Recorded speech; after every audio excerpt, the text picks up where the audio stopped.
Kozhikode Karassery service സഹകരണ ബാങ്കിന്റെ സാമ്പത്തിക ക്രമക്കേടിനെതിരെ പ്രതിഷേധം സംഘടിപ്പിച്ചു. സഹകാരി കൂട്ടായ്മയുടെ നേതൃത്വത്തിലാണ് പ്രതിഷേധ മാർച്ച് നടന്നത്. അഴിമതിക്കാരായ ജീവനക്കാരെ പുറത്താക്കണമെന്ന് ബാങ്ക് സംരക്ഷണ സമിതി ചെയർമാനും CPIM ഏരിയ സെക്രട്ടറിയുമായ VK വിനോദ് ആവശ്യപ്പെട്ടു.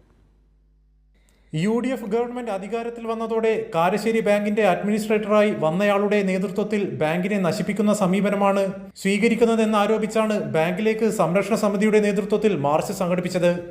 അഴിമതിക്കാരും ബാങ്കിന് ലക്ഷക്കണക്കിന് രൂപ നഷ്ടപ്പെടുത്തിയവരുമായ ആളുകളെ വെച്ചാണ് അഡ്മിനിസ്ട്രേറ്റർ ഭരണം നടത്തുന്നതെന്നും ബാങ്ക് സംരക്ഷണ സമിതി ആരോപിച്ചു.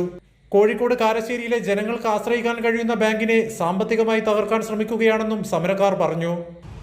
ഇപ്പോ ഇവിടെ ബാങ്ക് ഭരിക്കുന്നത് അഡ്മിനിസ്ട്രേറ്റർ അല്ല, ഒരു നിരൂപ് എന്ന് പറയുന്ന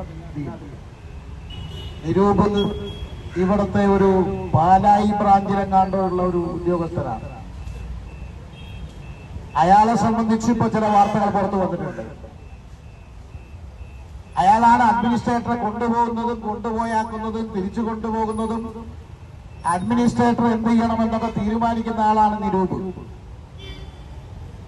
നിരൂപ് ഇപ്പോ മന്ത്രിക്ക് ഒരു പരാതി കൊടുത്തിട്ടുണ്ട്. ആ മന്ത്രിയുടെ പരാതി കൊടുത്തിരിക്കുന്നത് ഇവിടെ എന്തോ വലിയ കുഴപ്പം നടക്കുന്നു, അഴിമതി നടക്കുന്നു എന്നെല്ലാം പറഞ്ഞിട്ടാണ് ഇയാളുടെ പരാതി. ആ പരാതിക്കാരനായ നിരൂപിനെ സംബന്ധിച്ച് ഇപ്പൊ പത്രങ്ങളിൽ വാർത്ത വന്നിട്ടുണ്ട്. സംരക്ഷണ സമിതി ചെയർമാൻ KP ഷാജി അധ്യക്ഷനായി. അഴിമതിക്കാരായ ജീവനക്കാരെ പുറത്താക്കുക, കാരശ്ശേരി ബാങ്കിനെ രക്ഷിക്കുക തുടങ്ങിയ ആവശ്യങ്ങൾ ഉന്നയിച്ചാണ് മാർച്ച് നടത്തിയത്. കൈരളി ന്യൂസ്, കോഴിക്കോട്.